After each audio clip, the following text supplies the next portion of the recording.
নড়াইলবাসী তাফসিরে কাবির থেকে বলছি, আল্লামা ফখরুদ্দীন রাজি রহমতুল্লাহ আলাইহি এই যে ইয়াসিন এই শব্দের ব্যাখ্যা দিয়েছেন। তিনি বলেন আল্লাহ পাক নবীজিকে প্রতিটি অক্ষরে অক্ষরে তার গুণগান, তার নামের প্রশংসা জানাতে শেষ অক্ষরে এসে জানিয়েছেন ইয়াসিন, হে নেতা, আল্লাহর ঘোষণা দেওয়া নেতা এই দুনিয়ায় মাত্র একজন। কয়জন? ইয়া হরফে নেদা, ইয়া মানে হে, সিন মানে সাজ্জেদ। তাফসিরে কাবিরে 5টা অর্থ আমি পেয়েছি সিনের। সিন মানে সাজ্জেদুল আলামিন, সিন মানে সাজ্জেদুল বাশার, সিন মানে সাজ্জেদুল কাওনাইন, সিন মানে সাজ্জেদুল আম্বিয়া, সিন মানে সাজ্জেদুল মুরসালিন। প্রথম শব্দটার দিকে তাকান, সাজ্জেদুল আলামিন, আলম না। স্যার যে হিসাব দিচ্ছিলেন, এই পৃথিবীতে 800 কোটির উপরে মানুষ, 257টা রাষ্ট্র আছে, এই সব মিলে পৃথিবী। এর ভেতরে সব চাইতে বড় দেশ বাংলাদেশ। আপনি মানচিত্রের দিকে তাকাবেন, কলমের লিফের মতো মনে হবে। আমি কয়েকদিন আগেও মালয়েশিয়া ছিলাম, বাংলাদেশের চাইতে ওই দেশটা 8 ডবল বড়। এই দেশ ঘুরতে আমার জীবনের পানি শেষ হয়ে যাচ্ছে। মালয়েশিয়া মাত্র 6 দিন না 7 দিনে পুরাটা ঘুরতে আমার জীবন শেষ হয়ে গেছে। তা তো উন্নত দেশ অনেক। তাহলে এই দেশের চাইতে অত বড় 8 ডবল। সৌদি আরব এ দেশের চাইতে 14 ডবল। এই যে পাশের রাষ্ট্রে ভারত, এই দেশের চাইতে 29 ডবল। আমেরিকা আমাদের চাইতে 59 ডবল। 59টা বাংলাদেশ পাশাপাশি রাখলে যত বড় হবে এক আমেরিকা, একাই অত বড়। তাহলে বিশাল পৃথিবীতে 257টা রাষ্ট্র, জাতিসংঘের আন্ডারে আছে 95টা মাত্র। আপনি পৃথিবীর যে জায়গায় বাস করেন, আপনার জন্য ইয়াসিন, হে নেতা, এই শব্দটা কার্যকর করা লাগবে। নেতা হিসাবে, আদর্শ হিসাবে মুহাম্মদুর রাসূলুল্লাহ বাদ দিয়ে কাউকে মানতে পারবেন না। আমার কথা যদিও নরম ভাষায় বললাম, কত দূর গেছে যাদের মাথায় মগজ আছে টের পাচ্ছেন। যদি বলেন না আমি বাংলাদেশে থাকি না, আমি থাইল্যান্ডে থাকি, ওইটাও তো 257টার ভেতরে আছে। এই কথা বলেন না কেন?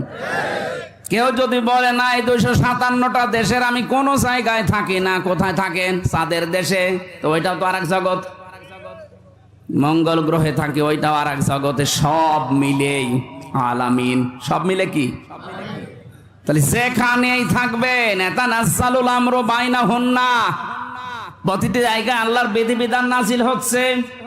যেখানেই বাস করেন না কেন, আপনার আদর্শ, আপনার নেতা যদি মুহাম্মদুর রাসূলুল্লাহ বাদ দিয়ে অন্য কেউ হয়ে দাঁড়ায়, আপনি বিশ্বাস করতে পারেন আপনি আল্লাহর ঘোষণা মানেন না। কথা বলেন না কেন? এই শব্দটা বারবার উচ্চারণ করছি আমি খেলা করার জন্য না, আমার শিক্ষা আছে এখানে। অনেকে মনে করে নেতা বললেই মনে হয় আমাদের মতোই পাতি নেতা।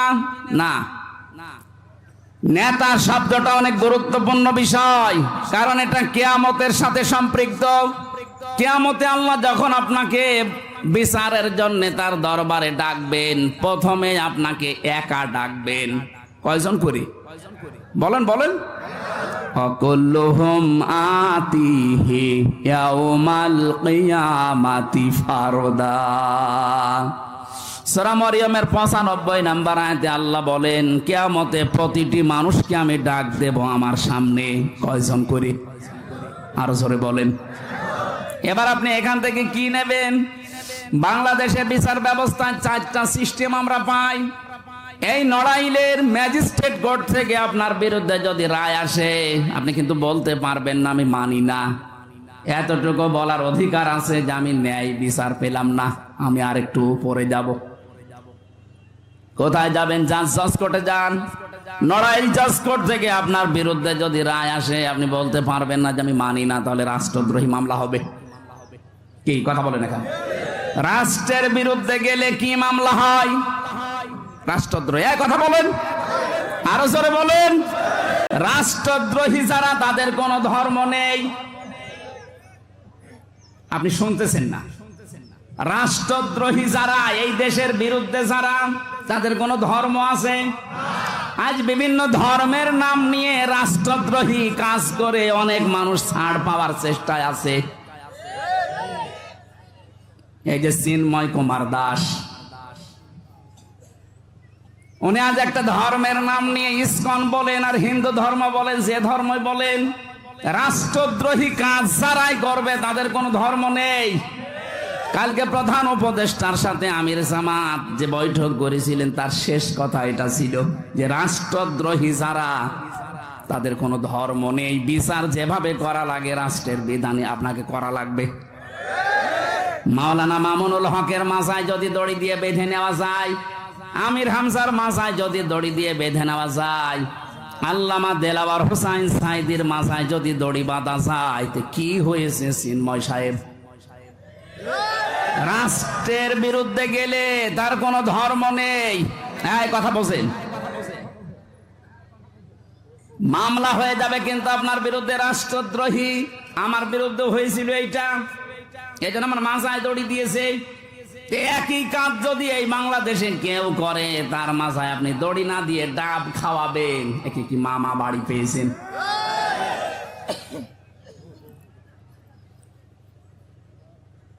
এখন যদি বলেন আমি ন্যায় বিচার চাই, আরো উপরে যান, হাইকোর্টে যান ঢাকায়। হাইকোর্ট থেকে আপনার বিরুদ্ধে যদি মামলার রায় আসে, বলতে পারবেন আমি মানি না। বলা যাবে যে আমি আরো উপরে যাব ন্যায় বিচার পাওয়ার জন্য। যান সুপ্রিম কোর্টে যান, ওখানে আবার 2টা বেঞ্চ আছে। সুপ্রিম কোর্ট থেকে বাংলার প্রধান বিচারপতি এখন যিনি আছেন, উনি যদি আপনার বিরুদ্ধে একবার রায় দিয়ে দেয়, আপনি না, আপনার বাবা না, এদেশের 18 কোটি মানুষ মেনে নিতে বাধ্য। যদি না মানেন, হয় দেশ থেকে তাড়িয়ে দেবে, নয়তো জেলখানায় দেবে। এক কথা বলছেন এখানে কি বললাম বলেন তো?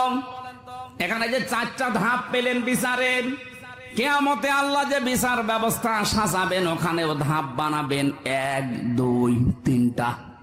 প্রথম নাম্বারে আপনাকে আল্লাহ একা ডাকবেন বিচারে, কেউ থাকবে না। রব্বুল আলামিন বলেন, একা একা ডাক দিয়ে জিজ্ঞাসা করা হবে তোমার জীবন সম্পর্কে। আন উমরিহি ফিমা আফনা ওয়াং শাবাবিহি ফিমা আবলা ওয়া আমালিহি মিন আইনা ইকতাসাবাহু ওয়া ফিমা আনফাকাহু ওয়া আন ইলমিহি মাযা আমিলা ফি। মুত্তাফাকুন আলাইহি। একটা জীবন দিয়েছিলাম 70, 80, 90 বছরের। ও নড়াইলবাসী, আল্লাহ কিন্তু নিজে আপনাকে একা দাঁড় করাবেন, কেউ থাকবে না আশপাশে। কোন কোন তাফসিরে পেয়েছি আল্লাহ নিজে ঘিরে নেবেন আগে। এটা আলেমদের ক্ষেত্রে, যারা জ্ঞান অনুযায়ী আমল দুনিয়ায় করেছে, করে না, এরকম আলেম যারা, তাদেরকে আল্লাহ ঘিরে নেবেন। সূরা ইনশিকাকের তাফসিরের ভেতরে, তাফসিরে হাক্কানিতে আছে, আল্লাহ নিজে চাদর দিয়ে কুদরতি ভাবে ঘিরে নিয়ে বলবেন, বল এটা করেছিস কিনা। ফাসাউফা ইউহাসাবু হিসাবান ইয়াসিরা। এই যে হিসাবান ইয়াসিরা, এই শব্দের ব্যাখ্যায় মুফাসসির বলেন, সহজ হিসাব কাকে বলে জানো? কিয়ামতে আল্লাহ যদি তাজুল সাহেবকে মাফ করতে চান, এই চাদর দিয়ে ঘিরে নিয়ে বলবে, তাজুল বল তুই এগুলো করেছিস। হিসাব দেওয়ার জন্যে, যেহেতু ওনার হাত, পা, চোখ, কান, মুখ সব সাক্ষী দিচ্ছে। যে জমিনে দাঁড়িয়ে আছে, জমিন পর্যন্ত সাক্ষী, কাঁধের উপরে 2 জন সাক্ষী বসে আছে। এমনকি কিতাবটা সামনে দিয়ে বলবেন, এই যে কিতাব, ইকরা কিতাবাকা কাফা বিনাফসিকা লিয়াউমা আলাইকা হাসিবা। এটা পড়ে দেখ, তোর জীবন সব এখানে লেখা আছে। তোর 70, 80, 90 বছর যা করেছিস, হিসাব কিভাবে কি করবি, জান্নাতে না জাহান্নামে, এটাই সব পেয়ে যাবি। চিন্তা করবে আল্লাহ, কিছুই তো অস্বীকার করার কায়দা নেই, কারণ আমার মনের খবর পর্যন্ত তুমি জানো। আমি যে চোখ টিপ দেই, কোন নজরে, কোন কারণে চোখ টিপ দিয়েছি, এইটা পর্যন্ত জানে কে? আরো জোরে বলেন। বাধ্য হয়ে তাজুল সাহেব যদি স্বীকার করে, আল্লাহ আমার ভুল হয়ে গেছে, মুফাসসির বলেন, বান্দা যখন বলেন আল্লাহ আমার ভুল হয়ে গেছে, আল্লাহ পাক বলেন আমার রহমতের দরিয়ার ভেতরে জোশ পয়দা হবে। আমি শেষ পর্যন্ত বলবো যা তোরে মাফ করে দিলাম। এটার নাম হিসাব ইয়াসির। কিয়ামতের দিন আজ যারা মানুষকে মিথ্যা কথা জানিয়েছেন যে কিয়ামতে এক একজন পীর সাহেব লক্ষ লক্ষ মুরিদ নিয়ে উঠবে, এটা মিথ্যা কথা। আপনাকে সর্বপ্রথম বিচারের কাঠ গড়ায় দাঁড় করাবে আল্লাহ কয়জন করে? বলেন বলেন। আপনার এখন ভাবার বিষয়, আমি তো একা দাঁড়িয়ে আছি, আমি যা করছি এবং করেছি এটা নিয়ে যদি সত্যি দাঁড়াই, আমার এই 50 বছরের বয়সের হিসাব আমি আসলেই দিতে পারবো তো? এইটার জন্যই তো মাহফিলে আসা। আপনার অনুভূতিতে যদি এখনো আঘাত না লাগে, তাই 1 বছর পরে একদিন না, প্রতিদিন এরকম অনুষ্ঠান হলো আপনার কিছু হবে না। সুতরাং আজকে থেকে সিদ্ধান্ত নিয়ে যাওয়া লাগবে, আল্লাহ আমি যা করছি এটা তোমার সামনে দাঁড় করিয়ে জিজ্ঞাসা করলে আমি আবার বলতে পারবো তো? এখান থেকে প্রমাণ হচ্ছে কারো উপরে ভরসা করে কোনো লাভ নেই। নিজের জীবনের দিকে তাকাবেন, একা একা আপনি দাঁড়াবেন আল্লাহর সামনে। বিচারের দ্বিতীয় ব্যবস্থা, এইটার জন্য আমি এই পর্যন্ত এসেছি। কিয়ামতে আল্লাহ কিন্তু এবার আর আপনাকে একা ডাকবে না। ইয়াউমা নাদউ কুল্লা উনাসিম বিইমামিহিম। সূরা বানী ইসরাঈলের 71 নম্বর আয়াতের প্রথম অংশে আছে, আল্লাহ পাক বলেন কিয়ামতে প্রতিটি মানুষকে আল্লাহ এবার ডাক দেবে তার নেতার সাথে। কার সাথে? বলেন বলেন। নড়াইলবাসী রাজনীতি মনে না করে একটু নিজের সাথে মিলান তো। আপনি যে নেতাকে মেনে চলেন, যার আদর্শের নাম বলে আপনি স্লোগান দেন, ওই লোকটা যদি কিয়ামতে আপনার সামনে থাকে, আপনার কি মনে হয় যে আল্লাহ আপনাকে মাফ করবে? ও বলছেন না, ও তো ধরা খাবে। হ্যাঁ, এখন যদিও বলেন না মাফ করবে না, ও ধরা খাবে না। আমরা যেন অন্তত ওর মতো ধরা না খাই। আজকে থেকে দেখা লাগবে যেই লোকটা আল্লাহ রাসূলকে মেনে চলে সেই লোকটাকে মানা ফরজ, যে মানে না তাকে মানা হারাম। নবীজি তো জীবনে 2-1 দিন বিড়ি খেয়েছেন, একটু লাল পানি খেয়েছেন? বলেন। তাহলে আপনি নেতা মানেন এমন মানুষকে যে হুকা পর্যন্ত খায়, বিড়ি তো বাদ দিলাম, এমনকি লাল পানিও খায়। কি এমন নেতার আদর্শ আপনি অনুসরণ করেন, রাত 9টার পরে ঠিক মতো যার পা মাটিতে পড়ে না, রিকশায় করে বাড়ি নিয়ে যাওয়া লাগে। এমনকি রিকশা থেকে বাড়িতে নামিয়ে দেবেন, যতটুকু রাস্তা হেঁটে গিয়ে যদি গাছের সাথে ধাক্কা লাগে বলে মিয়া ভাই সাইড দেন, আর কতক্ষণ দাঁড়াবো। এইরকম একজন মানুষকে আপনি অনুসরণ করেন, অনুকরণ করেন, নেতা মেনে চলেন, আর আপনি জান্নাতে যাবেন কিয়ামতে না। ওই লোকটার সামনে আপনি পেছনে, প্রতিটি মানুষকে আল্লাহ বিচারের দ্বিতীয় সিস্টেম এটা, আপনাকে আর একা ডাকবে না, ডাকবে আপনার নেতার সাথে। এজন্য আমি আপনাকে বাঁচাতে চাই। আল্লাহর ঘোষণা দেওয়া নেতা কয়জন? ইয়াসিন। খালি ইয়াসিন পড়া না, এখান থেকে শিক্ষাটা নেওয়া লাগবে। বিবেক যাদের আছে আমি আশা করছি আপনি কাজে লাগাবেন। এরপরও যদি কেউ মনে করে এটা রাজনীতি, আমার মনে হয় ওর বিবেকের ওপরে কুকুরে পোশাক করিস। অবশ্য ঠিক। কি শোনেন আপনি? ভালো করে বুঝে শুনে উত্তর দেবেন। ঠিক আছে। আমরা কোরআনে কারিম থেকে একটা আয়াত পড়েছি, পরিচিত আয়াত, সূরা নসরের 2 নম্বর আয়াতটা পড়েছি। স্যার এবং তাজুল সাহেব যে কথাগুলো বলছিলেন, সময় পাইনি, ওনারা ইঙ্গিত দিয়েছেন আমরা ওই কথাটা তাফসীর আকারে অন্তত কিছু সময় বলবো। থাকবেন তো আপনারা? কবরে যাওয়ার পরে যে সমস্ত প্রশ্নগুলো হবে, তার প্রথম প্রশ্ন হবে মার রব্বুকা, তোমার রব কে ছিল? এটা বলা হবে না? রব শব্দের আমি 19টা অর্থ পেয়েছি, সামারাইজ করে পুরা কোরআন শরীফ থেকে 5টা বের করেছি। কেউ যদি বলতে চায় কবরে যে আমার রব আল্লাহ, রব্বি আল্লাহ, তাহলে এই 5টা বিষয় তার জীবনে থাকা লাগবে।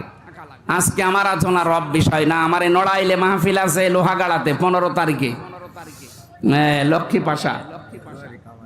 ফেব্রুয়ারি। ওখানে রাতের বেলা মাহফিল আছে, মন মতো সময় পাওয়া যাবে। এসার পরে উঠলে আমি রবের ব্যাখ্যা ওই দিন শুরু করবো ইনশাল্লাহ। আজকে দ্বিতীয় প্রশ্নটা, মা দিন ওকা, তোমার দিন কি ছিল? দিন মানে যে এখন যেটা দিন আছে এই দিন বলেন। দিন শব্দের যে ব্যাখ্যা আমরা অনেকেই করি, দিন মানে ধর্ম না, দিন মানে ধর্ম। আপনি ইংরেজিতে শব্দের অনুবাদ করেন, ইংরেজিতে বলা হয় রিলিজিয়ন। কথা বলেন না কেন? কিন্তু দিন শব্দের ইংরেজি অর্থ, যেখানে অভিধান দেখবেন ওখানে লেখা আছে কনস্টিটিউশন, সংবিধান, জীবন ব্যবস্থা। সায়েন্স অফ লিভিং বলা হয়। এই পৃথিবীতে বিজ্ঞান ভিত্তিক জীবন ব্যবস্থা আমার আল্লাহ এমন ভাবে বানিয়ে পাঠিয়েছেন। আমি ইতিহাসগুলো বলার জন্য আয়াতটা পড়ি নাই, এটা যদিও মক্কা বিজয়ের ঘটনাগুলো এখানে লেখা আছে, আমি এখানে দিন শব্দটা নেওয়ার জন্য পড়লাম। আল্লাহ পাক বলেন, ইযা জাআ নাসরুল্লাহি ওয়াল ফাত, যখন আসবে আল্লাহর সাহায্য। হে নবী, আপনি তখন বিজয় দেখতে পাবেন। আল্লাহর সাহায্য আসলে বিজয় দেখা যায়। বিজয়ের যতগুলো কাজ কারবার সামনে পড়বে তার এক নম্বরে এইটা, ওয়ারাইতান নাসা ইয়াদখুলুনা ফি দীনিল্লাহ। আপনি দেখবেন দলে দলে পালে পালে মানুষ ইসলামে প্রবেশ করছে। এই যে ফি দীনিল্লাহ, আল্লাহর দিন, এই দিন মানে ইসলাম। দিন মানে কি? আরো জোরে বলেন। দিন মানে যে ইসলাম। আমাদের জাতির পিতা হযরত ইব্রাহিম আলাইহিস সালাম এই শব্দটাকে তিনি তার সন্তানদেরকে ওসিয়ত করেছিলেন ইন্তেকালের আগে। ওয়াসা বিহা ইব্রাহিম বানিহি ওয়া ইয়াকুব ইয়া বানিয়া ইন্নাল্লাহা আসতাফা লাকুমুদ্দিন ফালা তামুতুন্না ইল্লা ওয়া আনতুম মুসলিমুন। সূরা বাকারা 132 নম্বর আয়াতে আছে, আল্লাহ পাক বলেন, ইব্রাহিম আলাইহিস সালাম যখন তার সন্তানদেরকে ওসিয়ত করছিল এবং ইয়াকুব, তারা বলেছিল, ইয়া বনাইয়া, হে আমার কলিজার টুকরার সন্তান, ইন্নাল্লাহ আসতাফা, অবশ্যই আল্লাহ মনোনীত করেছেন, লাকুমুদ্দিন, তোমাদের জন্য দিন। দিন কি? এই যে দিন মানে ধর্ম যারা বলে চালিয়ে দিচ্ছেন, শুধু দিনের 27টা অর্থ লেখা আছে অভিধানে, 27টার একটাতেও আমি দিন মানে ধর্ম বাংলায় লেখা পাইনি। আর দিন মানে আমি 10টা সামারাইজ করে বানিয়েছি। দিন মানে দেখেন তো এগুলো মেলে কিনা। এক নম্বরে দিন মানে বিচার দিন, যেটা কোরআনে বহু জায়গায় আল্লাহ দলিল দিচ্ছেন, মালিকি ইয়াউমিদ্দিন। জবান খোলে কোরআনের আয়াতটা একবার পড়েন, মালিকি। এই জবান খোলেন না কেন? মালিকি ইয়াউমিদ্দিন। আমি কবরের এই দ্বিতীয় প্রশ্নের উত্তরে যদি বলতে চাই দিন ও আল ইসলাম, তাহলে এই 10টা জিনিস আমার এই জীবনে থাকা লাগবে।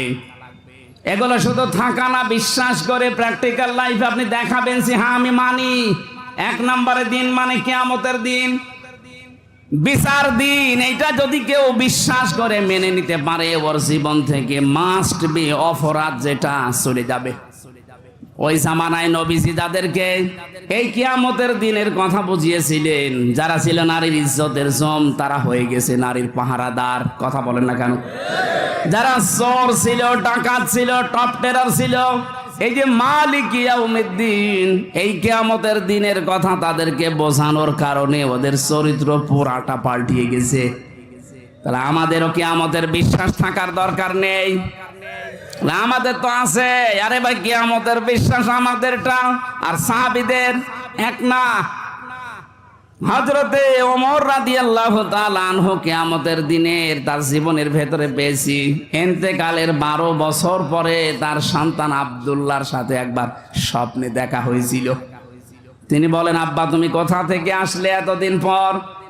স্বপ্নের ভেতরে কথোপকথন হচ্ছিল। হযরত ওমর বলে, সন্তান আজ 12 বছর আমি দুনিয়ার জীবন ছেড়েছি, আল্লাহ পাক তার সামনে দাঁড়িয়ে আমি হিসাব দিচ্ছিলাম। কিয়ামত মনে হচ্ছে কায়েম হয়ে গেছে, আল্লাহ আমাকে ডাক দিয়ে হিসাব নিচ্ছিলেন।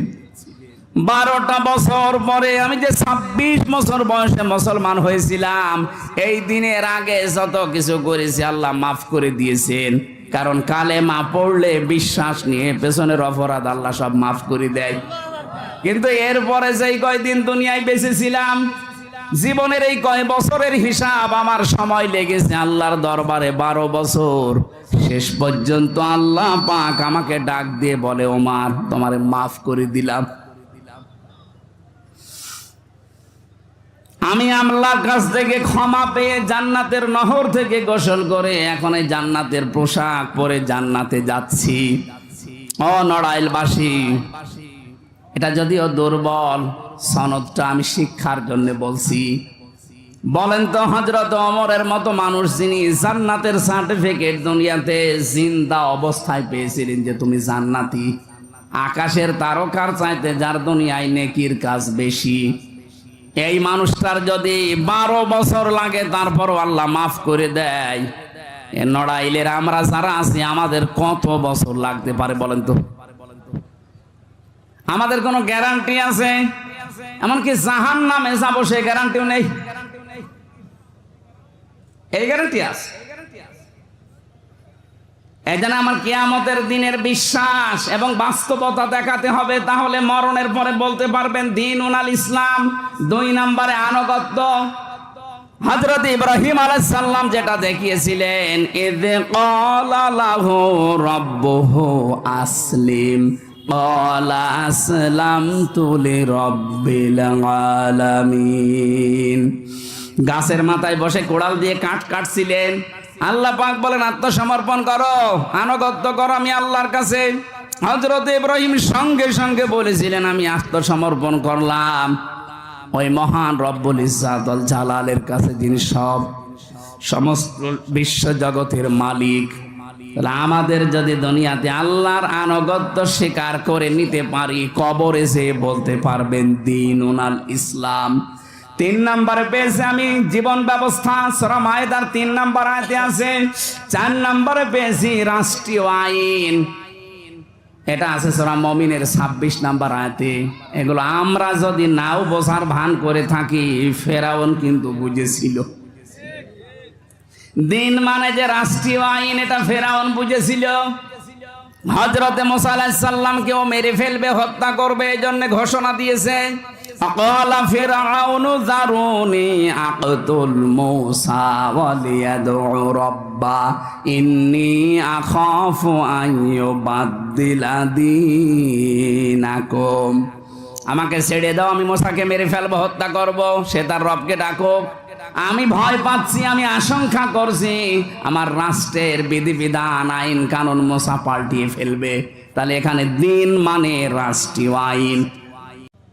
আমরা আজ রাষ্ট্রীয় আইন হিসাবে দিনকে, মাওলানা তাজুল ইসলাম এইটাই বোঝাতে চাচ্ছিলেন যে দিন এটা রাষ্ট্রীয় বিধান হিসাবে আমরা আজ দেখতে চাই।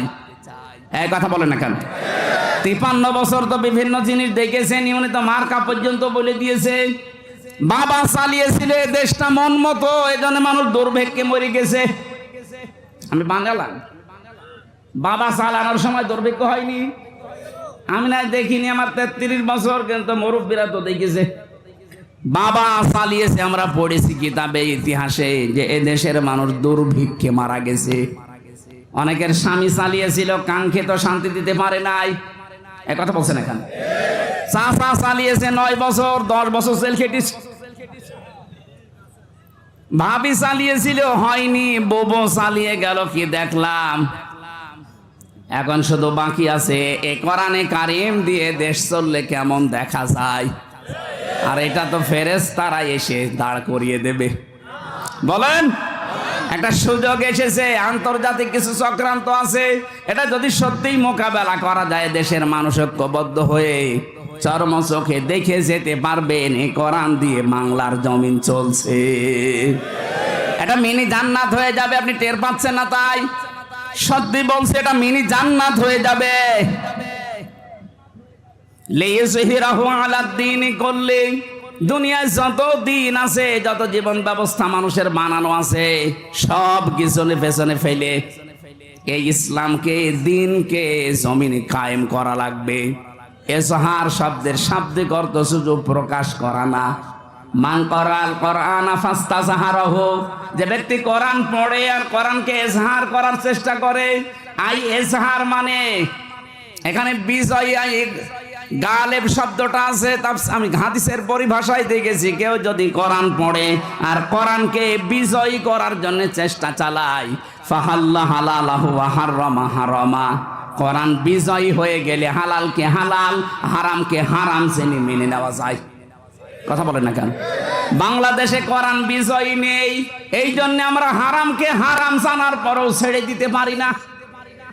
এই যে ব্যাংকিং ব্যবস্থায় সুদের মতো একটা মারাত্মক গুনাহ, মায়ের সাথে জেনা করা, এটা অহরহ চলছে।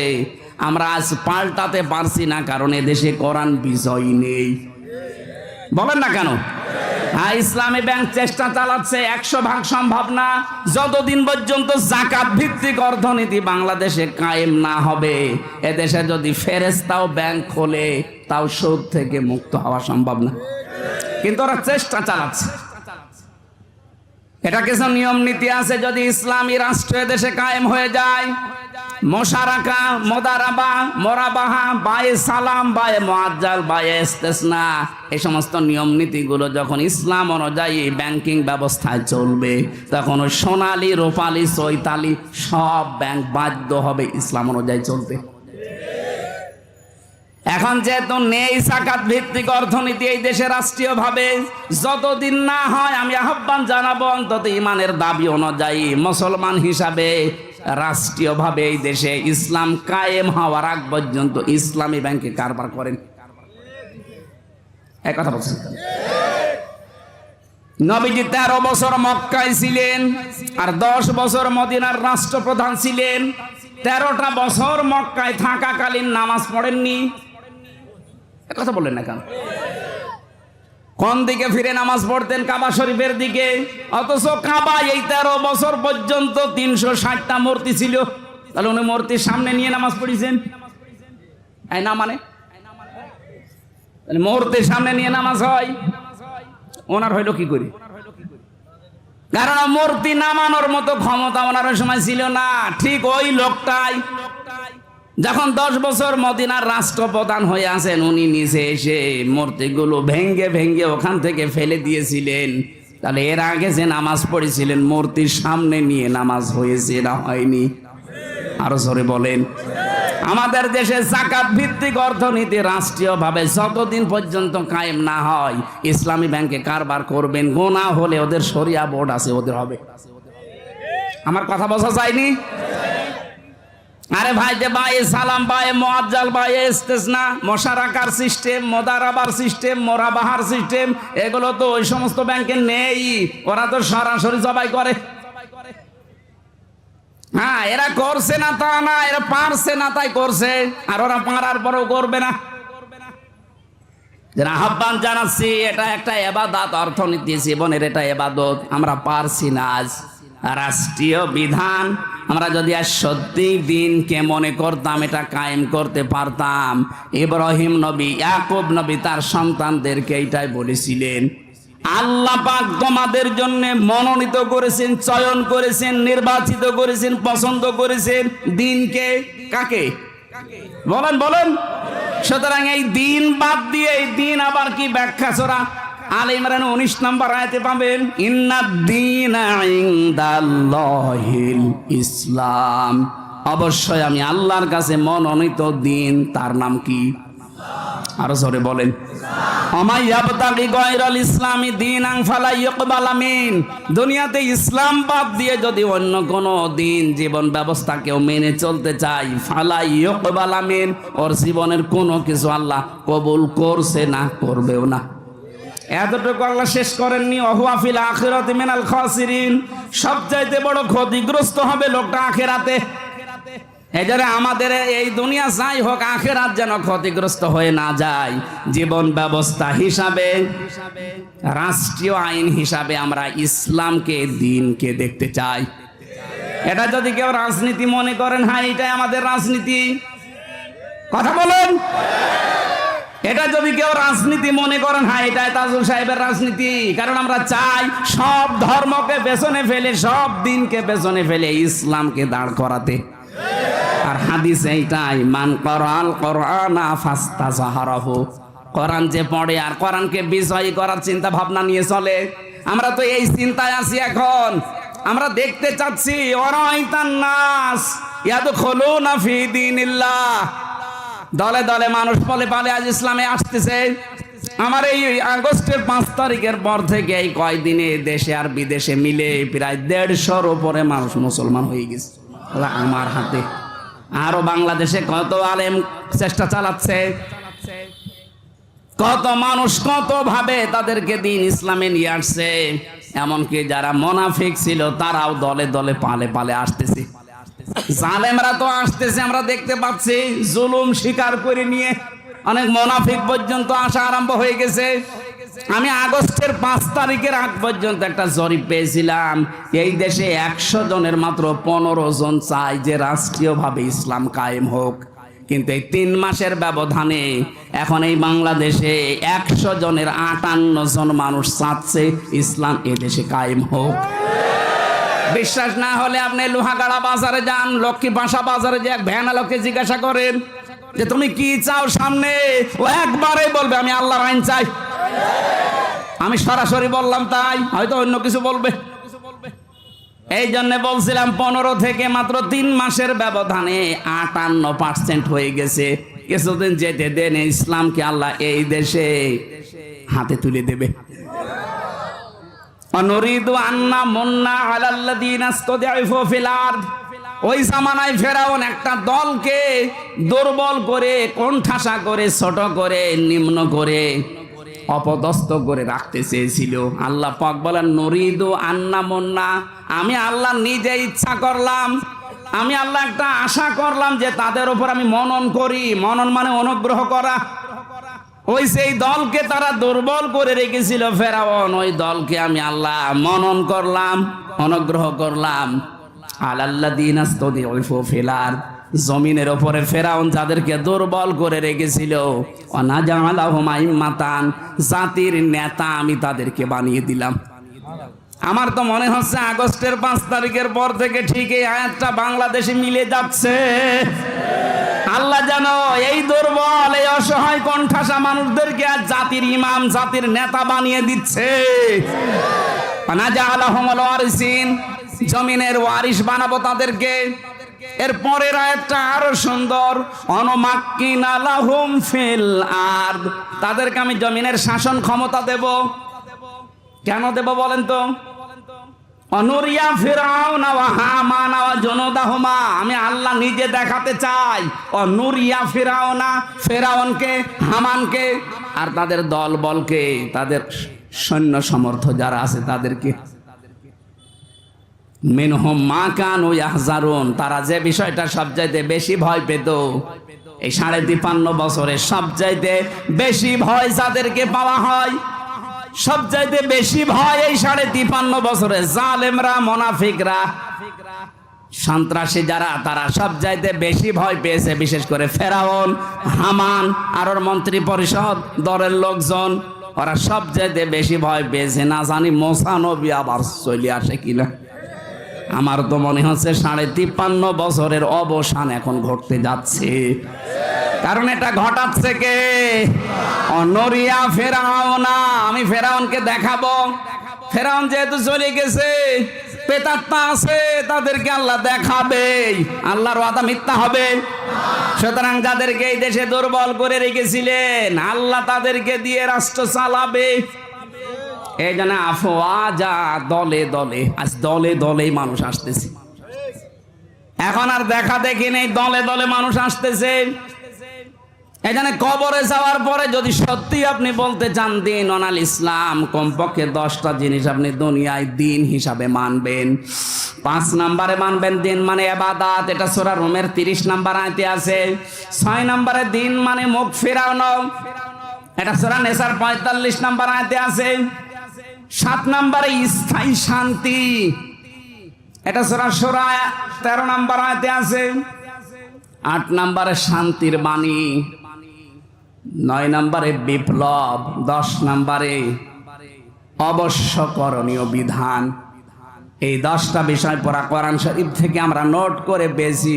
কেউ যদি বলতে চায় যে দিন ও নাল ইসলাম, এই 10টাই তার জীবনে থাকা লাগবে। এখনো দুপুর বেলা আমি সেই সকাল 8:30টায় খাবার খেয়েছি, এখনো খাইনি, তার মানে আমার খাওয়া লাগবে। খাবার খেয়ে দরকারে আমার আবার তুলে দিন। আমার মা বোন যারা এসেছেন, সম্মানিত মা বোনেরা, আপনারা আমি জানি বিভিন্ন জায়গায় বসে আছেন, 4টা কাজ করবেন শুধু। ইদা নাসারা ইলাইহা সাররাতুহু, যখন স্বামী আপনার দিকে তাকাবে বাইরে থেকে এসে অভ্যর্থনা জানাবেন, খুশি করবেন। হয় হাসি খুশি দিয়ে, ব্যবহার আচার দিয়ে, সাজগোজ দিয়ে, দরকার হয় কাতুকুতু দেবেন। কি কথা বলছেন না কেন? আপনাদের এই ছোট্ট একটা কাজের কারণে আজ হাজারো মানুষ পরকীয়া প্রেম করে। সার আছে তারপরও আমি বলে ফেললাম, এই মেয়েদের এই ছোট একটা কাজ, ওরা মনে করে এ আর কি, আরে কি মানে, ও কর্মজীবন শেষ করে এত পরিশ্রান্ত হয়ে বাড়িতে আসার পরে যদি আপনার মুখ পেঁচার মতো দেখে, ও শেষ পর্যন্ত আর একটা বিয়ে করতে বাধ্য হবে। আর একটু জোরে বলা যাচ্ছে না? হ্যাঁ বলেন, ওর চারিদিকে আছে যেন কানে যায়। 2 নম্বর, ওয়াইদা গাবা আনহা হাফিজাতুহু, যখন স্বামী বাইরে যাবে নিজেকে হেফাজতে রাখবেন। নিজের সন্তান, নিজের সম্পদ, স্বামীর সম্পদ এবং নিজের শরীর, ইজ্জত সম্ভ্রম, এগুলো হেফাজত করে রাখা লাগবে। যদি সত্যিই রাখতে পারেন, খাদিজাতুল কুবরার সাথে জান্নাতে যেতে পারবেন। 3 নম্বরে, ওয়াতুইনু আলা দীনি যাওজাতিহা, আপনার স্বামী যদি দিনের কাজ করে, ইসলামের কাজ করে, মানবতার সেবা করে, তাহলে ছাড় দেবেন তাকে, তাকে সময় দেবেন, তাকে বের করে দেবেন, তাকে উৎসাহ যোগাবেন। আজ হাজারো মহিলা এটা তো করে দূরের কথা, আরো বাধা দেয়। এক কথা বলেন না কেন? এটা বলছে এই কারণে আমার ম্যাডাম যেন আর বাধা না দেয়। এটা রেকর্ড হচ্ছে তো। 4 নম্বরে, স্বামীর জায়েজ হুকুম মানা লাগবে যদি আদেশ করে, আর স্বামী যেটা পছন্দ করে যদি জীবন থাকে মাস্ট বি, মানাই লাগবে। আমি সহ যত স্বামী এখানে বসে আছে, প্রত্যেকটা স্বামী চায় আমরা যে আমার বিয়ের পরে আমার মা বাবা আমার সাথে থাকবে। এক কথা বলে না কেন? 100টার 98টা মহিলা এটা চায় না। চায় না কেন? কারণ ওকে খালি তালাতালি করে ওর মা আর ওর বড় বোন, বলে আর কতদিন একসাথে থাকবি, আলাদা হয়ে যা, আরামে খেতে পারবে। কথা বলেছে না কেন? এরকম দুর্বিসন্ধি ষড়যন্ত্র হয়, পরিবার নেই, এরকম শাশুড়ি আর বড় বোন যে ওখান থেকে পিন মারে। কারা কারা আছেন হাত তোলেন তো। আপনারা না, ওদের বলছি, ওরা হাত মারে তো। সম্মানিত মা বোনেরা, শুধু নামাজ পড়া, রোজা রাখা আর কালো বোরকা পরা ইবাদত না, এই 4টা কাজ মাস্ট বি আপনার জীবনে থাকা লাগবে। তিরমিজি শরীফের হাদিস। আমি আবার বলছি, স্বামী তাকালে আনন্দ দেবেন, স্বামী বাইরে গেলে হেফাজতে রাখবেন নিজেকে, সম্পদকে। 3 নম্বরে, স্বামীকে দিনের কাজে উৎসাহ দেবেন, বাইরে যেতে সাহায্য করবেন যদি দিনের কাজ, মানবতার কাজ হয়। 4 নম্বরে, স্বামী যদি জায়েজ কোনো হুকুম করে, পছন্দ করে, অবশ্যই মাস্ট বি আপনাকে মানা লাগবে। একটা জগদ্দল পাথর আমাদের বুকের ওপরে ছিল 1500 বছর আগে। ওয়াদানা আনকা ওয়িজরাক আল্লাযী আনকাযা যহরাক, এই আয়াতটা আল্লাহ নাযিল করেছিলেন, নবীজিকে জানিয়েছিলেন, হে নবী, আই এম এ জাহিলিয়াতের যে বিশাল পাথর, যে বোঝা আপনার পিঠকে বাঁকা করে রেখেছে, আমি কি ওই পাথর সরিয়ে দেইনি? 1500 বছর পর এই বাংলাদেশের মুসলমানদের বুক যে পাথরের কারণে কষ্টে জর্জরিত ছিল, এমনকি আল্লাহ মাহুল খালাকাল ইনসান, আল্লাহ মাহুল বায়ান, মানুষ আমি বানিয়েছি, কথা বলার যোগ্যতা আমি দিয়েছি, সেই কথা বলা পর্যন্ত আমাদের স্তব্ধ করে দিয়েছিল। তাদের থেকে আল্লাহ রাব্বুল আলামিন বিশাল পাথর নামিয়ে নিয়ে আমাদেরকেও মনে হচ্ছে স্মরণ করাচ্ছেন, হে উম্মতি মুহাম্মদী, আমি তোমাদের ওপর থেকে আমি জাহিলিয়াতের পাথর নামিয়ে দেইনি। 1500 বছর আগে ছিল আই এম এ জাহিলিয়াত, আরে 15.5 বছরে আমরা পার করলাম আমি জাহিলিয়াত। একেবারে খাপের খাপ মিলিয়ে গিয়েছিল। কঠিন অবস্থা পার করেছি না বলেন তো? কথা বলতে পারতাম আমরা, কণ্ঠরুদ্ধ করে রেখেছিল। এই কঠিন অবস্থার পরে আল্লাহ জালেমদের কিছু দৃশ্য আমাদেরকে দেখিয়েছেন, যেটা লূত নবী আলাইহিস সালামের জামানায় দেখিয়েছিলেন। আল্লাহ রাব্বুল আলামিন বলেন, ওয়া মাকারু মাকারা ওয়া মাকারনা মাকারা ওয়া হুম লা ইয়াশউরুন। সূরা নমলের 50 নম্বর আয়াতে আল্লাহ বলেন, ওয়া মাকারু মাকারান, ষড়যন্ত্র করেছিল ওরা। এই মাকরন শব্দের ব্যাখ্যায় আমি তাফসিরে দেখেছি, সূরা ইব্রাহিমের ভেতরে আল্লাহ ব্যাখ্যাটা দিয়েছেন। আল্লাহ পাক বলেন, ওদের ষড়যন্ত্র এমন কঠিন অবস্থা ধারণ করেছিল যে পাহাড় পর্যন্ত সরে যাবে। মাকার না, আমি আল্লাহ নিজে এবার কৌশল করলাম। শব্দ কিন্তু একই। কাফেরদের বেলায় আল্লাহ বললেন ষড়যন্ত্র, দুর্বিসন্ধি, আর আল্লাহ নিজের ক্ষেত্রে যখন ব্যবহার করলেন বাংলা অর্থ দাঁড়িয়েছে কৌশল।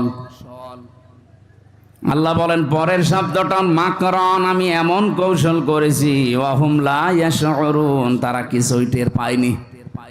ফানজুর কাইফা কানা আকিবাতু মাকরিহিম, নজর করে দেখেন হে নবী, ষড়যন্ত্রকারীদের সাথে আমি আল্লাহ কি আচরণ করেছিলাম, তাদের সাথে তাদের পরিণাম কি হয়েছে।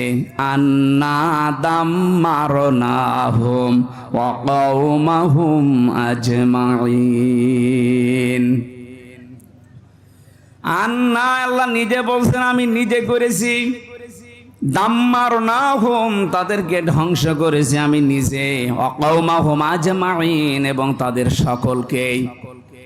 এই আয়াতটা আমি ১৫০০ বছর পরে এ বাংলাদেশের সাথে মিলিয়ে দেখেছি, একেবারে খাপের খাপ মিলিয়ে যাচ্ছে। কিভাবে আল্লাহ তাদের ধ্বংস করলেন এর পরের আয়াতে একটি ইঙ্গিত দিয়েছেন, একটু ভালো করে খেয়াল করেন। আল্লাহ পাক বলেন, ফাতিল কাবয়তুহুম খাবিয়াতাম বিমা যালামু। ফা দিয়েছেন শুরু করার আগে, ফাতিলকা, এই সেই ঘর। বাইতুন না দিয়ে বয়ুত বহু বচন দিয়েছেন। হোম মানে তাদের, তাদের এই যে ঘরগুলো আপনি দেখতে পাচ্ছেন, এই সেই ঘর। কোন ঘর? খাবিয়াতান, যেগুলো জনশূন্য করে দিয়েছি, ওজাড় গৃহ বানিয়ে দিয়েছি, সার শূন্য করে দিয়েছি। বিমা যালামু, তাদের জুলুমের কারণে। এখান থেকে কয়েকটা শিক্ষা আল্লাহ দিতে চান। পৃথিবীতে যারা জুলুম করে তাদের বাড়ি ঘরগুলো আল্লাহ সার শূন্য, উজাড় গৃহ জনশূন্য করে দেয়। এখান থেকে আমাদের কি নিয়ে লাগবে? আগামীতে কোন মানুষ যদি এই পৃথিবীর ময়দানে এই চেয়ারে ক্ষমতায় বসে, তারাও যদি জুলুমের সাথে সম্পৃক্ত হয়, তাদেরও বাড়ি ঘরগুলো আল্লাহ উজাড় গৃহ করে দেবে। আপনি দেখতে পাচ্ছেন না সারা দেশে আজ? আমার কুষ্টিয়ার হানিফ সাহেবের বাড়ির দিকে তাকান, এই 3 মাসে যে অবস্থা আল্লাহ বানিয়েছে, আমার মনে হচ্ছে এখন জাতীয় টয়লেট।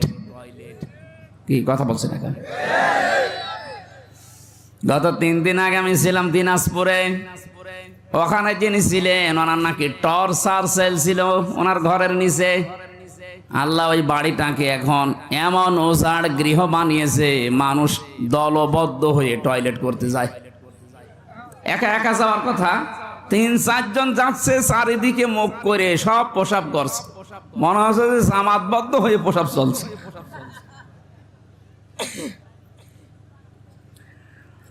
আমার একটা কথা মনে পড়ছে এই দৃশ্যটা দেখে। আমি এটা পেপারে দেখলাম, গত 3 দিন আগের ঘটনা। ঢাকার বুকে সব চাইতে দামি বাড়ি আমরা যেটাকে মনে করতাম, অনেকে এত আবেগের জায়গা ছিল অনেকের, যে অনেকে চুমা খেত আবেগে। অথচ 3 মাসের ব্যবধানে এখানে একবারে 5-7 জন করে যে টয়লেট করছে। বলেন নাউজুবিল্লাহ। নাউজুবিল্লাহ বললাম কেন? আমি বলছি, কাবা শরীফ তাওয়াফ করছিলাম 16 সালে।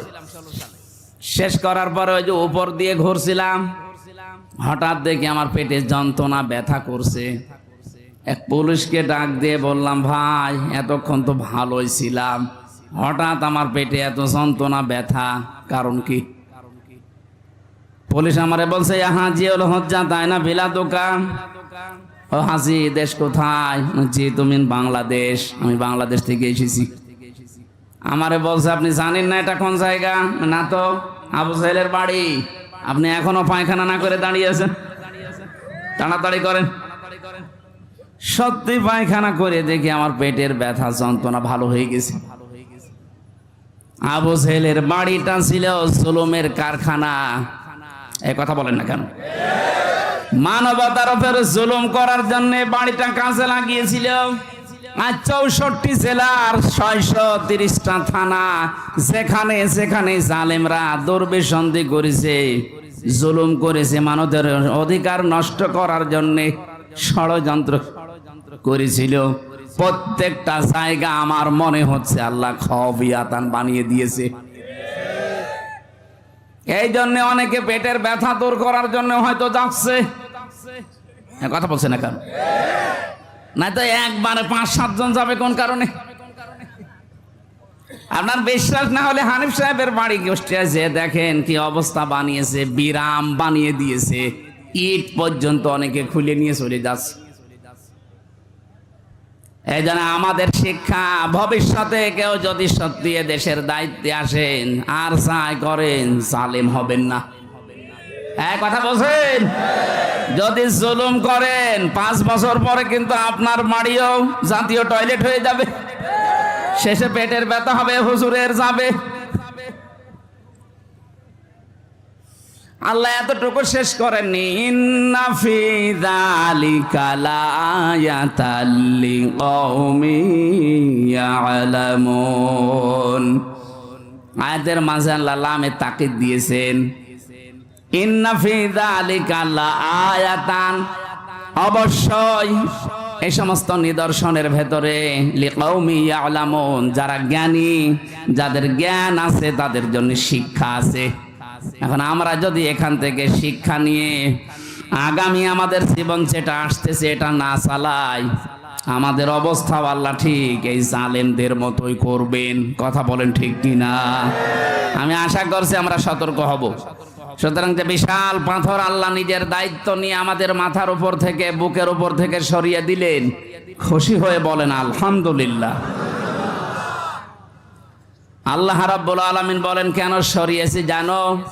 হাত্তা ইযা ফারিহু বিমা উতু আখাযনাহুম বাগতাতান ফাইযা হুম মুবলিসুন। সূরা আনামের 44 নম্বর আয়াতের মাঝের অংশে আল্লাহ বলেন, ওই মানুষগুলো যখন আমার দানকৃত ক্ষমতা বলেন, টাকা পয়সা বলেন, প্রভাব প্রতিপত্তি বলেন, পাওয়ার বলেন, এগুলো পাওয়ার পরে আনন্দে মেতে আছে, আমি আল্লাহকে ভুলে গিয়ে আখাযনা এর ফাইল সরাসরি আল্লাহ নিজে। সুতরাং 2024 সালের 5 আগস্টে স্বৈরাচার যারা, জালেম যারা, তাদেরকে এ জনতা শুধু ধরেনি, ধরেছে কি? এখানে আল্লাহ তাই দিয়েছেন আখাযনাহুম, আমি নিজে তাদেরকে ধরলাম, বাগতাতান, আকস্মিক ভাবে, এমন হঠাৎ করে তাদেরকে ধরেছি, তারা দুপুরের খাবার খাবে সে সময়ও পায়নি। কথা বলেন না কেন? ফাইযা হুম মুবলিসুন, তারা হতাশ হয়ে গেছে, নিরাশ হয়ে পড়েছে। এরা যে হতাশ হয়ে পড়েছে, সারা বাংলাদেশে বিকাল 5টা বাজতে বাজতে তার বাস্তব প্রমাণে কালামানিক কলার পাতায় শুয়েছিল, বিসি পর্যন্ত উড়ে গেছে। বাকিটা আমি বললাম না, ওর সংসার করার কাজ শেষ। কত নিচে নামাবে আর আল্লাহ, ইন্নামা নুমলি লাহুম লিয়াসদাদু ইসমা ওয়া লাহুম আযাবুম মুহিন। আল্লাহ পাক বলেন, যখন মানুষের পাপের বোঝা পরিপূর্ণ হয়ে যায়, আমি আল্লাহ তখন আর ছাড় দেই না, তখন ধরি। ধরেছেন কে? আল্লাহ। ওয়া লাহুম আযাবুম মুহিন, তাদেরকে অপমানজনক শাস্তি দেই। আমার মনে হয় এই পৃথিবীর ইতিহাসে এত অপমান কেউ হয়নি। কত ইতিহাস আমরা পড়েছি, কোনদিন এটা শুনি নাই এ পৃথিবীর ইতিহাসে 350 জন এমপি একবারে পালিয়ে গেছে। এই বাংলাদেশে ঘটলো। এই কথা বলেন এখানে। জাতীয় মসজিদের ইমাম পর্যন্ত পালিয়েছে। আপনি আর কি দেখবেন? এজন্য জালেমদেরকে আমরা ধরি নাই, ছাত্র জনতা ছেলে মেয়েরা শুধু না, আল্লাহ নিজে ধরেছে। যখন পাপের বোঝা পরিপূর্ণ হয়ে যায় তখন আল্লাহ আর ছাড় দেয় না। আমাদের এখান থেকে শিক্ষা নেওয়া লাগবে, আমাদের বাকি জীবনে যেন আমরা সীমা লঙ্ঘন না করি। কথা বলেন ঠিক কিনা? আল্লাহ প্রত্যেকটা কথা আমাদের প্র্যাকটিক্যাল লাইফে, বাস্তব জীবনে সেট করার তৌফিক দেন। বলেন আমিন। লা হাওলা ওয়ালা কুওয়াতা ইল্লা বিল্লাহিল আলিয়্যিল আযীম। আস্তাগফিরুল্লাহাল্লাযী লা ইলাহা ইল্লা হু, লা ইলাহা ইল্লা আনতা সুবহানাকা ইন্নী কুনতু মিনাজ জালিমিন। আল্লাহ তাআলা নড়াইল জেলার লোহাগড়া থানা দিঘলিয়া নোয়াপাড়া নোয়াগ্রামের দিকে তাকাও। দিনের বেলা হাজারো কাজ বাদ দিয়ে দুপুরের খাবারও আমরা অনেকে খাইনি, বসে আছি কোরআনের কারিম শোনার জন্যে। যতটুকু এলোমেলো ভাবে বলেছি, আল্লাহ তুমি আমাদেরকে মেনে চলার তৌফিক দাও। কবরে গিয়ে মা দিন ও কা ফেরেশতা বলার সঙ্গে সঙ্গে যেন দিন ও আল ইসলাম বলতে পারি, সেই যোগ্যতা দুনিয়া থেকে অর্জন করার তৌফিক দাও। মা বোনদেরকে ওই 4টা কাজ তুমি জীবনে সেট করে দাও। এলাকায় মাটির নিচে যারা ঘুমিয়ে আছে ঈমান নিয়ে তাদের মাফ করে দাও। যার মাধ্যমে এখানে এসেছি শ্রদ্ধাভাজন স্যার ডক্টর কামরুজ্জামান, আল্লাহ তার মা বাবাকে মাফ করে দাও। তার স্ত্রী সন্তান যেগুলো আছে সহি সালামতে রাখো। তার বাবা অসুস্থ, আল্লাহ শেফায়ে কামেলা জেলা নসিব করো। আল্লাহ তাআলা এখানে আমার আগে যারা কথা বলছিলেন, আমাদের শ্রদ্ধাভাজন বড় ভাই, আমাদের অভিভাবক মাওলানা তাজুল ইসলাম, মাওলানা হোসাইন সহ, মাওলানা মনিরুজ্জামান, মেহেদি হাসান সহ যত আলেম এখানে এসেছে, আলেমদেরকে আলেম হিসাবে কবুল করো। মঞ্চে বহু আলেম বসে আছে, আল্লাহ আলেমদেরকে আলেমের মর্যাদা দাও। আমি সহ যারা অসুস্থ আছি আমাদের শেফায়ে কামেলা জেলা নসিব করে দাও। কখন কার কাছে আজরাইল আসে জানি না, আজরাইল আসলেই যেন পড়তে পারি লা ইলাহা ইল্লাল্লাহু মুহাম্মাদুর রাসূলুল্লাহ। আল্লাহ পাক বলেন ইয়াসিন ওয়াল কুরআনিল হাকীম। তাফসীরে কাবীর আল্লামা ফখরুদ্দীন রাজি রাহমাতুল্লাহ আলাইহি ইয়া আর সিন এই দুইটা শব্দের অর্থ দিয়েছেন 5টা।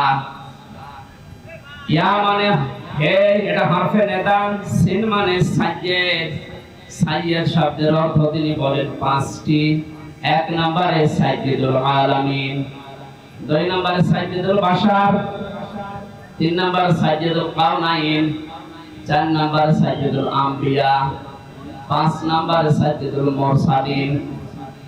যশোরবাসী যেহেতু প্রচন্ড গরম এবং সময় কম, খুব তাড়াতাড়ি শিক্ষাগুলো বের করার চেষ্টা চালাচ্ছি। 1 নম্বরে যে অর্থ তিনি বের করে আমাদেরকে শুনিয়েছেন সাইয়্যিদুল আলামিন। শুধু আলম না, যত জগৎ আল্লাহ বানিয়েছেন, যেখানে আপনি বসবাস করেন সেখানে বিশ্ব নবী বাদ দিয়ে অন্য কাউকে আদর্শ মানা যাবে না। ইয়াসিন হে নেতা, এই শব্দটা আল্লাহর মুখ থেকে আল্লাহ নিজে বের করেছেন। আল্লাহর ঘোষণা দেওয়া নেতা এই পৃথিবীতে মাত্র একজন। কয়জন? আরো জোরে। বারবার বলছি কারণ এটা শুধু দুনিয়ার বিষয় না, এটা সম্পর্ক আখিরাতের সাথে। আল্লাহর ঘোষণা দেওয়া নেতা যদি একজন হয়, ইয়াসিন বলে আল্লাহ যাকে ডাক দিয়েছেন, যেহেতু আপনি শুধু এই বাংলাদেশে, ভারতে, পাকিস্তানে না, এই পৃথিবীতে এখন 228টার উপরে রাষ্ট্র আছে, স্বাধীন পরাধীন মিলে। যেখানেই বাস করেন সেখানে আপনাকে মুহাম্মদুর রাসূলুল্লাহকে নেতা মানা লাগবে। এমনকি আপনি যদি বলেন না এই এই জগতে আমি নেই, আমি আছি মঙ্গল গ্রহে, চাঁদের দেশে, যেখানে থাকবেন ওখানে আপনার আদর্শ হওয়া লাগবে মুহাম্মাদুর রাসূলুল্লাহ। এই শব্দটার পক্ষে আল্লাহ নিজে দলিল দিয়েছেন, ইয়াতানাজ্জালুল আমরু বাইনাহুন্না ইলা আখির আয়াত। সূরা তালাকের ভেতরে আল্লাহ জানিয়েছেন প্রতিটি জগতে আমি আল্লাহ বিধিবিধান নাযিল হচ্ছে ওই সৃষ্টি দেখে দেখে। যেখানে আল্লাহর যে সৃষ্টি আছে ওখানে আল্লাহ ওই রকম বিধান নাযিল করছে। আপনি যদি মঙ্গল গ্রহে বাস করেন ওখানে আপনার জন্য হয়তো আলাদা বিধান আল্লাহ নাযিল করেছে ওখানে যারা আছে, কিন্তু নেতা আদর্শ মানা লাগবে মুহাম্মদুর রাসূলুল্লাহকে। এই শব্দের সাথে দ্বিমত আছে কারণ? বলেন কেন বারবার বলছি বলেন তো? এটা যদি শুধু দুনিয়ার সাথে সম্পর্কিত হতো কসম আল্লাহ আর আমি এই ময়দানে বলতাম না। এটা সম্পর্ক আখিরাতের সাথে, কারণ মরণের পরে আল্লাহ যখন বিচার ব্যবস্থা কায়েম করবেন তার বিচারের ধাপগুলো হবে তিনটা। তাফসীরে মনির মুফাসসির লিখেছেন, এক নম্বরে মানুষকে আল্লাহ ডাক দেবে বিচারের ময়দানে একা একা। এখান থেকে একটা শিক্ষা পাওয়া যায়, এ বাংলাদেশে প্রায় ৪৮,০০০-এর উপরে এখন দরবার আছে সরকারি জরিপে। কত? বিভিন্ন জায়গা থেকে একই কথা আসে যে কিয়ামতে আমার এই পীর সাহেব লক্ষ লক্ষ মানুষ নিয়ে কিয়ামতে উঠবে। তাহা মিথ্যা কথা। কোরআনে কারিমের সূরা মারিয়াম ১৬ নম্বর পারার ১০ নম্বর পৃষ্ঠার ১৫ নম্বর লাইনের ৯৫ নম্বর আয়াত শেষ নাম্বার রুকুতে আছে। এটা তাফসীরে হাক্কানিতে পাবেন।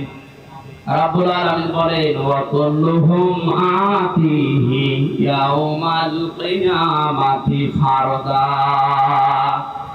কিয়ামতে প্রতিটি মানুষকে আমার সামনে আমি আল্লাহ দাঁড় করাবো বিচারের জন্য, স্রেফ একা একা। কয়জন করি বলেন?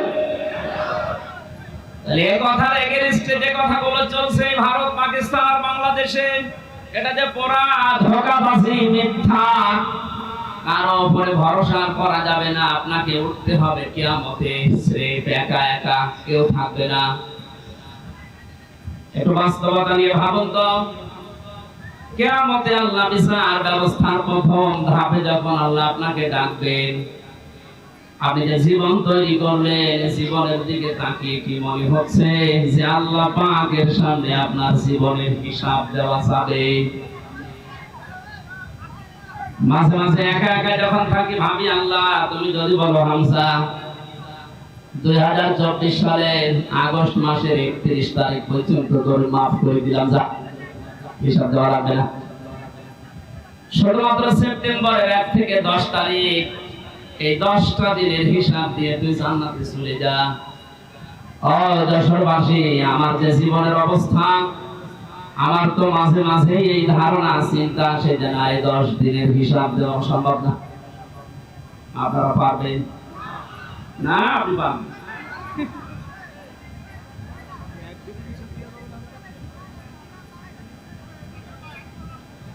কিয়ামতের দ্বিতীয় ধাপ সেটা শুরু হবে, এবার আল্লাহর একা ডাকবে না। কোরআনে কারীম জানিয়েছে, ইয়াউমা নাদউ কুল্লা উনাসিন বিইমামিহিম। সূরা বনী ইসরাঈলের ৭২ নম্বর আয়াতের প্রথম অংশে আছে, আল্লাহ পাক বলেন কিয়ামতের দ্বিতীয় ধাপে বিচারের জন্য প্রতিটি মানুষকে আমি আল্লাহ ডাক দেব তার নেতার সাথে।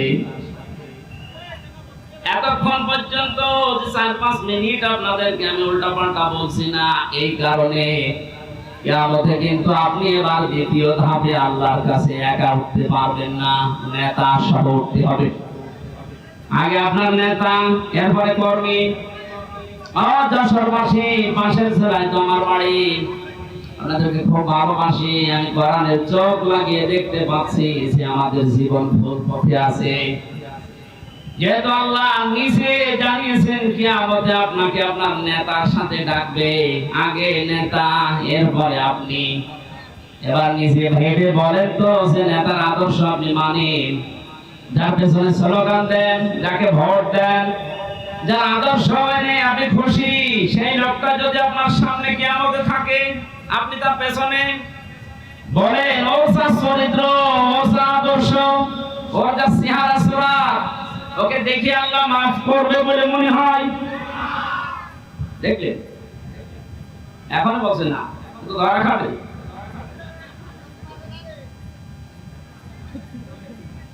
এখনই যদি বলেন না, যার পেছনে আছে এরে দেখলে আল্লাহ মাফ করার কথা না, এই মুহূর্তে আপনার সিদ্ধান্ত পাল্টাতে হবে না, নাকি আপনি ধরা খাবেন?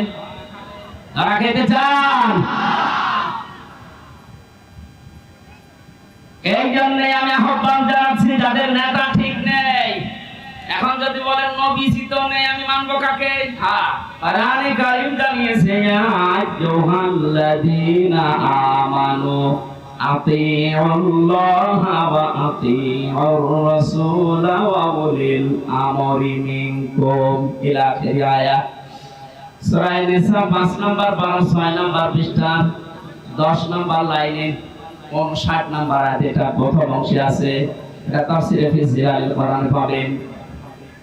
সাইয়্যিদ কুতুব লিখেছেন, আল্লাহ ডাক দিয়েছেন, ইমানদারেরা আমাকে মেনে নাও, আমার আনুগত্য করো, আমার রাসূলের আনুগত্য করো। আর তোমাদের ভেতরে যারা ওলি আমর আছে, নেতা আছে,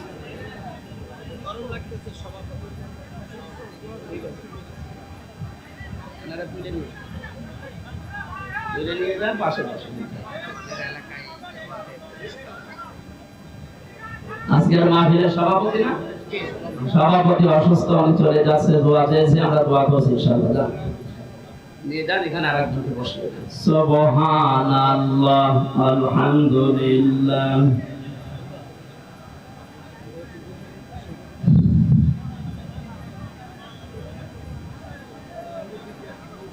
সুবহানাল্লাহ, আলহামদুলিল্লাহ, লা ইলাহা ইল্লাল্লাহ, সুবহানাল্লাহ, আলহামদুলিল্লাহ, লা ইলাহা ইল্লাল্লাহ, লা ইলাহা ইল্লাল্লাহ, মুহাম্মাদুর রাসূলুল্লাহ।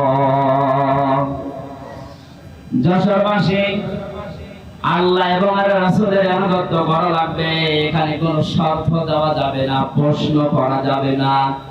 এই জন্য আতিউ শব্দটা, এই ভাব, এই ক্রিয়া, এই ফেল, এটা আল্লাহ নিজের নামে, রাসূলের নামে দিয়েছেন। কিয়ামত পর্যন্ত যেহেতু রাসূলুল্লাহ দুনিয়ায় থাকবে না, এই জন্য উলিল আমর কিয়ামত পর্যন্ত আসতেই থাকবে। আল্লাহ রাসূলের পরে যদি দুনিয়ায় কাউকে আপনি আদর্শ মানতে চান, নেতা মানতে চান, সামনে রাখতে চান, দেখতে হবে ওই লোকটা আল্লাহ রাসূলকে মেনে চলে কিনা। এটা যেহেতু নফল না, মুস্তাহাব না, সুন্নাত না, এটা ফরজ। নামাজ যেভাবে ফরজ মনে করে পড়ে, আদর্শ ঠিক করাটাও আমাদের জন্য এই মুহূর্তে ফরজ, কারণ এটার সাথে আমার আখিরাত জড়িত। কথা বলে ঠিক কিনা? যাদের ঠিক নেই, আশা করছি আপনি এখনই পাঠিয়ে যাবেন। আল্লাহ রাসূলকে যে লোকটা মেনে চলে, তাকে আপনার মানা ফরজ। যে আল্লাহ রাসূলকে মানে না, তাকে মানা হারাম। এবার আপনার বিবেকের উপরে দিলাম। এই কথা শোনার পরে কারো যদি মনে হয় যে এটা তো রাজনীতি হয়ে গেল, হ্যাঁ এটাই রাজনীতি, আপনার কাছে যেন উল্টো পাল্টা মনে না হয়, এজন্য আমি আয়াত, পারা, পৃষ্ঠা, লাইন, রুকু, সূরার নাম, তাফসীরের নাম বলেছি। আপনি বাড়িতে যেয়ে মিলিয়ে দেখেন, যদি না পান আমি কথা বলবো না, কিন্তু যদি পান আপনাকে মেনে নেওয়া লাগবে। হ্যাঁ কথা বলেন। আপনি নিজে পড়াশোনা করবেন না কোরআন, হামজা এত পড়াশোনা করে বলবে, আপনি মানবেন না। কি হয়েছে, কি হয়েছে বলেন। আহ্বান জানাচ্ছি আপনার সাথে, যেহেতু আখিরাত সম্পর্কিত, এজন্য আদর্শটা ইয়াসিন বলে আল্লাহ যাকে ডাক দিয়েছেন, তাকে আপনি মেনে নেবেন বলে আমার বিশ্বাস। নয়তো আপনি এত কষ্ট করে লোক দেখানোর জন্য এসেছেন। আল্লাহ আমাদের মনের অবস্থান যেন পরিবর্তন করে দেন, বলেন আমিন। এখানে একটা হাদিস মনে পড়ছে, মানিত্তাবাল হুদা বিগাইরিল কুরআন আদাল্লাহুল্লাহ। তিরমিজি শরীফের হাদিস। বিশ্ব নবী জানিয়েছেন এই পৃথিবীতে কোরআনে কারীম যেখানে নেই, কোরআনের কর্মসূচি চলে না, এরকম কোন জায়গায় যদি কেউ ভালো হওয়ার নিয়তে চায়, আল্লাহ নিজে তাকে দায়িত্ব নিয়ে খারাপ বানিয়ে দেয়। যশোরবাসী শব্দের দিকে খেয়াল করেন। নবীজি দাল্লা শব্দ দিতে পারতেন, দাল্লা ইয়াদিল্লু, তাহলে বাংলা অর্থ আসতো আপনি নিজেই নিজেকে খারাপ বানিয়ে ফেলেছেন। শব্দটা যেহেতু আবাল্লা ইয়াদিল্লু বারে ফাল থেকে এসেছে, এই জন্য বাংলা অর্থ দাঁড়িয়েছে আপনি হয়তো ভালো হওয়ার নিয়তে কোন জায়গায় গিয়েছিলেন, কোন দলে হোক, কোন দরবারে হোক, কোন আস্তানায় হোক, কোন দরগায় দুর্গায়, সেখানে বলেন আপনার নিয়ত ভালো ছিল যে আমি ভালো হব, কিন্তু কোরআনে কারীম যদি সেখানে না থাকে, কোরআনের নির্দেশনা কর্মসূচি যদি সেখানে না পাওয়া যায়, আল্লাহ নিজে দায়িত্ব নিচ্ছেন আপনাকে গোমরা বানিয়ে দেবে। কত বড় ভয়ঙ্কর শব্দ দিয়েছেন, আল্লাহ দায়িত্ব নিচ্ছে। আর এখানে ছোট বড় কম বেশি আমরা সবাই কথা বিশ্বাস করি, হেদায়েত দেওয়ার একচ্ছত্র মালিকানা হামজার বাবার। আরো বলে জোরে, আল্লাহ ছাড়া হেদায়েত কেউ দিতে পারে? তিনি বলছেন আমি তোকে খারাপ বানাবো, যেখানে কোরআন নেই ওখানে যদি ভালো হওয়ার নিয়ে তো একটু যাস। যেহেতু ভালোবাসি আপনাদেরকে, বিভাগে আমার বাড়ি, অন্য বিভাগের লোক সেখানে যায় জায়গা, আপনারা তো যাবেন জান্নাতে। আজকে থেকে অন্তত সিদ্ধান্ত নিয়ে বাড়ি যান, কোরআন যেখানে নেই ওই দল যদি আমার বাবাও কায়েম করে, আমি ওই দলে নেই। এটার সাথে একমত আছেন কারা দেখি? আমরা হাত তুলবেন না, হাত তুলে আবার উল্টিয়ে যাবে। ঠিক আছে, বসেন বসেন।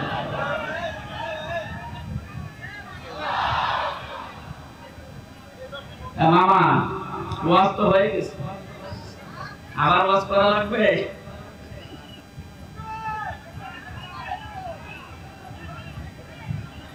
এখানে আমার মনে হয় মাথায় যাদের হালকা মগজ আছে, তার কাটা না, তারা বুঝে ফেলেছেন কোরআন যেখানে নেই ওখানে আমি যাব না। তাহলে এই দেশে কোরআন বাদ দিয়ে কোন দল থাকার কথা বলেন? এটা শুধু আজকে সামিয়ানার নিচে হাত তুলে শেষ না, এটা কিন্তু আল্লাহকে দেখিয়েছেন যে কোরআন যে দরবারে নেই ও দরবারে আমি যাব না, কোরআন সেই দলে নেই ওই দলে আমি থাকবো না। এটা মেনে নিতে পারলে আজকের এই মাহফিল সাকসেস। যে অবস্থা আমরা দেখতে পাচ্ছি, কোরআনে কারীমের দিকে মানুষের ঝোঁক যেভাবে বেড়ে গেছে, ওয়ারাইতান নাসা ইয়াদখুলুনা ফি দীনিল্লাহি আফওয়াজা। আল্লাহ পাক বলেন, হে নবী, যখন আমার সাহায্য আসবে তখন আপনি বিষয় দেখতে পাবেন। আর বিষয়ের যতগুলো ধাপ আছে তার প্রথম ধাপ এটা, বিষয় আসলেই মানুষ দলে দলে পলে পলে আমার ইসলামে প্রবেশ করবে। আগস্টের 5 তারিখের পর থেকে আজকের এই সেপ্টেম্বরের 10, 1 মাস 6 দিনের ব্যবধানে বাস্তবতা আমি যেটা দেখতে পাচ্ছি, বিবিসি নিউজ পেয়েছি, ওই 5 তারিখের আগে এদেশে 100 জনের মাত্র 16 জন মানুষ চাইতো যে ইসলামে দেশে কায়েম হোক। অথচ 1 মাস 5-6 দিনের ব্যবধানে গতকালকের রিপোর্ট বেরিয়েছে, এই দেশে এখন 100 জনের 34 থেকে 35 জন মানুষ চাচ্ছে দেশে ইসলাম কায়েম হোক। এই জরিপটা ভালো না খারাপ? কিছুদিন যেতে তিনি ভাবেন মুক্ত পরিবেশে ইসলাম প্রচার করার ব্যবস্থা করেন, মানুষকে আপনি একটু ছাড় দেওয়ার চেষ্টা চালান। মুসলমান তো দূরের কথা, বহু হিন্দু এই 1 মাস 6 দিনের ভেতরে আমি মুসলমান বানিয়েছি। ওরা দলে দলে পালে পালে আসার চেষ্টায় আছে। আর যারা হালকা সালেম ছিল, আমার বাড়ি কুষ্টিয়া হালসা, আমার বংশের 100 জনের 98 জন ছিল সালেম। আমি জালেম বলছি এই কারণে, কারণ ও দলে যারা ছিল সবই জালেম। এই কথা বলছে তাও জালেম না। 5 তারিখের 1:30 পর্যন্ত কেউ কল দেয়নি। বিকাল 5টার পরে আমার বংশের লোকজন বসে, বাবাজি কি হয়েছে? আমরা এখন আর আওয়ামী লীগ নেই, আমরা এখন জামাত ইসলাম। কিসের জামাত? আপনাদেরকে এখনই নেওয়া হবে না, আরেকটু পরে। এখানে ছোটখাটো জালেম যারা আছে ওরা কিন্তু অনেকে ঘুরে গেছে, এখন দেখছে যে না, বহু চেষ্টা চালালাম, এই কয়দিনে হালে পানি নেয়নি। 5 তারিখের পর থেকে এই পর্যন্ত আমরা প্রায় 8-9টা ইস্যু দাঁড় করাতে দেখেছি, একটাও এদেশে টেকে নাই। ওরা প্রথম চেষ্টা চালিয়েছিল হিন্দুদেরকে দিয়ে, বলেছিল সংখ্যালঘু। খুশির সংবাদ, বাংলার জামাত ইসলামের কেন্দ্রীয় আমির ডাক্তার শফিকুর রহমান ঘোষণা দিয়েছে দেশের সংখ্যালঘু সংখ্যা গরু বলে কিছু নেই। হিন্দুদের এখন ভ্রমণের ভেতরে এই সাহস। আজকে একটা রিপোর্ট দেখলাম, এক হিন্দু জানিয়েছে এদের যদি ইসলামের হাতে তুলে দেওয়া যায় আমরা সব চাইতে বেশি নিরাপদে থাকবো। ওটা নিয়ে যখন হাতে পানি নেয়নি তখন চেষ্টা করছে, দেখি প্রধান বিচারপতিকে দিয়ে একটা চেষ্টা চালিয়েছে, পারে নাই। ওদিন আমি কোর্টে ছিলাম, এরপরে চালিয়েছে আনসার দিয়ে। কিসের আনসার? কোথায় ছিলেন আপনি এতদিন? আপনার দাবি কোথায় ছিলেন 15 বছর? বলেন। 42,000 আনসার নিয়োগ দিয়েছে এই কয়েক বছরে, তার 32,000 গোপালগঞ্জে। আমরা যে এখনো 63টা ছিলাম লোক আছি, আমরা কি ঘাস কাটবো? বান্ডাপতে একটা শেষ থাকে। জিপিএ 5 পেয়ে আমাদের চাকরি হয় না, আমাদের 2.2। তার মানে বোঝা যাচ্ছে যে দুর্বেশনকে আমরা ধরে ফেলেছি। আমার মনে হয় পুলিশ ছাড়া কিছুদিন যেভাবে দেশ চলেছে, পুলিশের মতো এত বড় বাহিনী ছাড়া যদি দেশ চলতে পারে, আনসার ছাড়া দেশ চলবে একাকি। কোনো দরকার নেই, বাহিনী বিলুপ্ত করে দেন। এরপরে চেষ্টা চালিয়েছে ডাক্তারদেরকে নিয়ে, পারে না। এখন শুনছি সামনে ওদের দুর্বিসন্ধি গার্মেন্টসের কর্মীদেরকে লাগাবে, আশা করছে হালে পানি নেবে না। জালেমদের যা চরিত্র 16 বছরে তো দেখেছি, ওরা দেখবেন গলন্দ ঘাটের এই বেশ্যাদেরকেও নামাবে। যাই করছেন কিছুতেই কিছু হবে না। অনেকে বুঝে ফেলেছেন যে না, জালেম যখন শেষ, অন্তত আমি আর জালেম হয়ে আল্লাহর টার্গেট হব না। কারণ জালেম ছাড়া এরা হামসার টার্গেট কার? বলেন। যশোরবাসী কান খাড়া করেন। কোরআনে কারীম জানাচ্ছে ইন্নামাস সাবিলু আলাল্লাযীনা ইয়াযলিমুনান নাস, ইলা আখির আয়াত। সূরা শুরা 25 নম্বর পারা 6 নম্বর পৃষ্ঠা 13 নম্বর লাইনে 42 নম্বর আয়াতে। এটা তাফসীরে ইবনে কাসির আছে।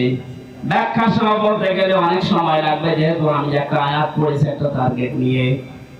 আল্লাহ রাব্বুল আলামিন জানিয়েছেন আমি নিজে মামলা দায়ের করব, নিজে কেস দেব, নিজে অভিযোগ দায়ের করব তাদের বিরুদ্ধে যারা মানুষ হয়ে মানুষের উপরে জুলুম করেছে। সামনে করবে, এখন করছে না অনেকে জুলুম। বড় জালেম যারা, তাদের জুলুম এই 16 বছরে বন্ধ হয়ে গেলেও বাস্তবতাতে গায়ে 5 তারিখের পর থেকে 1 মাস 5 দিনে দেখছি অনেক মুনাফিক এখনো জুলুম থেকে থেমে নেই। আমি নিচে নামলাম না, এরপর যদি আপনি না বোঝা ভান করে থাকে, জালেমেরা তো টার্গেট আল্লাহ। আপনি তো মুনাফিক ছিলেন, কোন কারণে জালেমের খাতায় আপনি নাম লেখালেন? আপনি থামবেন। আশা করছি আমরা কারো উপরে জুলুম করব না, করতেও দেব না ইনশাআল্লাহ। কারণ জালেমরা আল্লাহর মামলার আসামি, জালেমরা মামলার আসামি হামজা। বলেন বলেন, জালেমদের বিরুদ্ধে মামলা দেবে কে? আমরা সবাই জানি বাদী যত কঠিন হয়, শক্ত হয়, বড় হয়, মামলা তত কঠিন হয়। আমি যে 3টা বছর জেলে ছিলাম, জীবন আমার জেলে থাকা লাগতো না। মা বাঁধি যদি সলিমতি গলিমতি হতো, 2 থাপ্পড় দিয়ে বের হয়ে চলে আসতাম। তো বাঁধি তো এমন একজন, তো থাপ্পড় দেবো কি করে? কয়েকদিন আগে আমার মামলা সব ঢিসমিস হয়ে গেছে। আমি মনে করলাম আদালতে জিজ্ঞাসা করি যে মাননীয় আদালতে 3 বছর তো মামলা আপনার কাছে ছিল, তখন তো আপনি কিছু বললেন না। আজকে আমার মামলা গ্রাউন্ড থেকে বলছেন এর কোনো মাল নেই, যা ছেড়ে দিলাম। এতদিন বলেননি তো। এই কথাই আমাকে শোনাতো যে হুজুর আমি করব কি, আমার হাত বাঁধা ছিল। বলেন হাইকোর্টের একটা বিচারপতি যদি বলে আমার হাত বাঁধা, কিছু করার নেই, ও চেয়ারে না বসে ভ্যান চালানো ভালো না? কোথায় পৌঁছিয়েছিল এদেশের বিভিন্ন বিভাগগুলো? কত বড় দুর্নীতিগ্রস্ত হলে বাংলাদেশের জাতীয় মসজিদের ইমামও পালিয়ে যায়। পৃথিবীর ইতিহাস তৈরি করে গেল, মসজিদের ইমাম পর্যন্ত পালিয়েছে।